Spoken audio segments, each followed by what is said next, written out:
Within the recent decades, pollution and toxic algae in Ohio's water systems have become more of a concern now more than it ever has before. For some time now, Ohio has been dealing with a large quantity of pollution that is followed by heavy rain in the summer months, which in turn leads to all of the pollution being rained to the ground and consequently spilling and spreading into Ohio's water systems.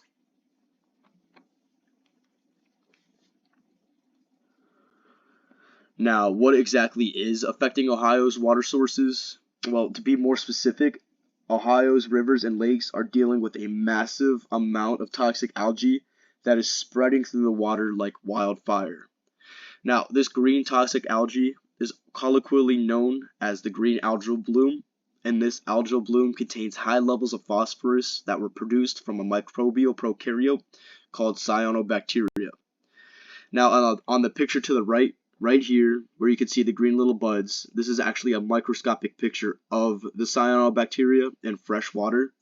And what they're doing right here is splitting and splicing from each other so that they may be able to spread through the freshwater rivers and lakes and continue to infect different parts of it with phosphorus.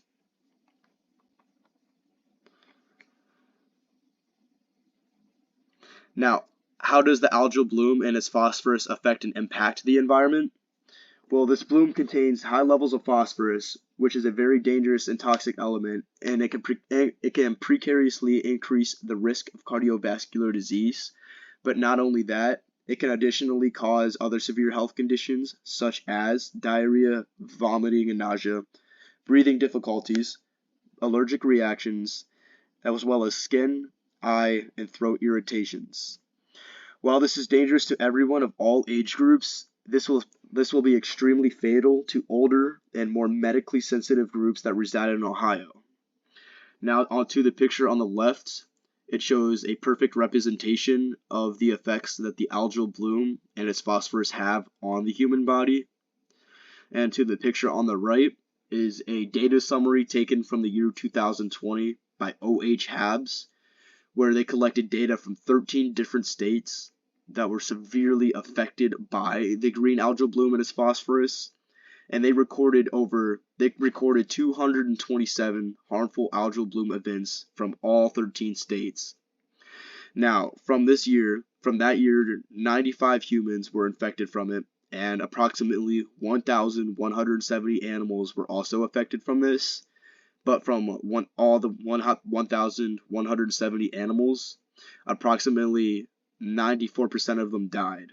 And so for the humans, though, approximately only one died, unfortunately. But for every one of the 4 that were infected out of the 95 happened to be a child that was under the age of 18. Now, notably, these effects were highly recorded in Lake Erie, and most of this was seen around there. And so, as in the year 2014, the algal bloom had reached such a high level of toxicity due to the phosphorus present in the water that the water supply in Toledo was so dangerously contaminated that for several days it was not even drinkable because of the high pH levels from phosphorus. Now, what solution is being implemented? Well, many more cities, along with Toledo, have observed early stages of development of these issues, which has called for the extreme action by both the federal and state branches of the Environmental Protection Agency, which is also known as the EPA. As both agencies worked together to solve this issue, they were able to implement a plan which was known as the Phosphorus Reduction Plan. This plan was designed to help reduce the amount of phosphorus that was flowing from the Maumee River, which is in northeast Ohio, into Lake Erie's West Basin.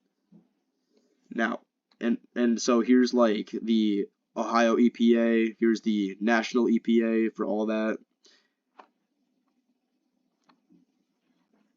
And so how does the solution address the problem?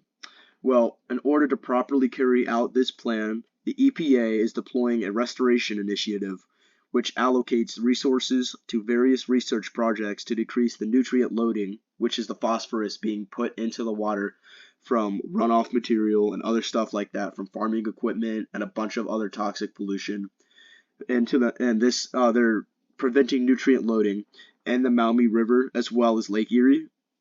And the Ohio EPA is creating an interagency which is allowing for the agency to work closely with the Ohio Agriculture Association, the Ohio DNR, as well as the states of Indiana and Michigan. This will aid the Ohio EPA in expansion of their efforts, as well as coordinating them to address the toxic pollutants that reside in the western basin of the lake. To ensure all efforts have been prioritized, the Ohio EPA is also working with the Western Lake Erie Partnership to create 3 new agency chairs in order to work on all collaborative problem solving.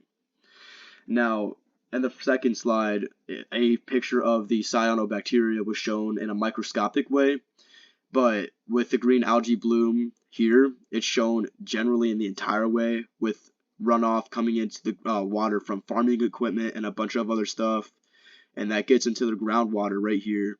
And as precipitation comes down, which contains toxic and polluted elements as well, it'll eventually erode the sediment reflux to come up into the top of the surface, along with the discharge that is also being expelled into the water. And all that put together is what's helping increase the amount of green algal blooms seen throughout all the 13 states in the United States. And that is what's loading the nutrients for phosphorus. Now, the Ohio EPA came up with a system of stacked agricultural conservation practices to prevent this from happening again. So what they're doing here is they're preventing phosphorus and a bunch of other toxic elements from getting into the soil. So they're maintaining soil health. They're maintaining nutrient management, which as an approach, they're trying to prevent a bunch of stuff like cow manure, for example, to enter the water and all the other soils and other stuff. And they're also containing the water management by reducing the amount of phosphorus and nutrient loading in the water, and they're capturing the phosphorus. So all this together will improve the nutrient retention. It will help boost crop yield for farmers, and it will also protect water quality for Ohio. Now, the limitations of these solutions. So while efforts can and are being maximized to ensure the absolute safety of the public and total restoration to the purity of Ohio's water, these plans still obviously have issues and shortcomings. And when the idea was actually when the idea of the phosphorus reduction plan was brought to light, it was actually met with some derision by some of the advocates of the Lake Erie and even elected officials of the U.S. government.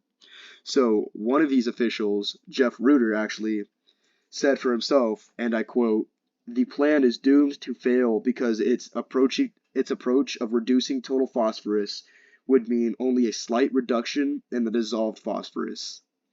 Now, as scientists began to conduct a research on the aftermath of dissolving total phosphorus, they came to discover that cyanobacteria, which was mentioned earlier, which is also present in the freshwater around Ohio, presents a clear and present danger. So the studies show that the bacteria are far more efficient in feeding off total dissolved phosphorus, which can create even more harmful toxins. And additionally, the scientists have reiterated again that dissolved phosphorus is also found in animal manure, which is what they're trying to prevent in the previous slide, from getting into soil, into unwanted parts of soil and water. And so they're dissolved phosphorus is found in animal manure, compounding the concern raised around the purity of Ohio's water supply. Now, while the Ohio EPA, along with many other organizations, did their best to provide solutions to the green algal bloom issue, the solutions proposed are only covering one problem up with another one.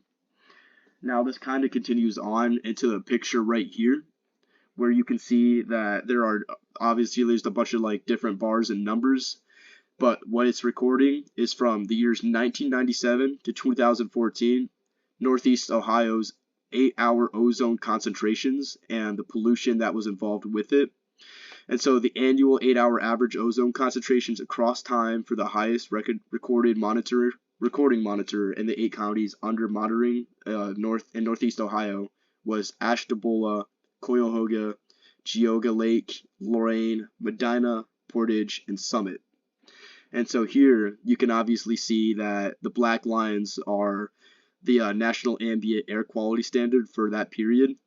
And so you can see from 1997 all the way to 2007, with the exception of 2004, that it was way over the standards and that the pollution were like tens of millions of parts per billion, like over what the standard should be, implementing that even though the EPA and all these other organizations are trying to like reduce the phosphorus and reduce all the algal bloom with all the pollution, that it would be difficult because the amount of pollution that continues to amass each year continues to just keep building up. And even though it's kind of decreased after 2009, the effects from the previous years are still like being seen today, and these effects will still like last for years to come. So even though like these solutions are working, there are still like problems that present themselves, and it won't fully be undone for a while to come.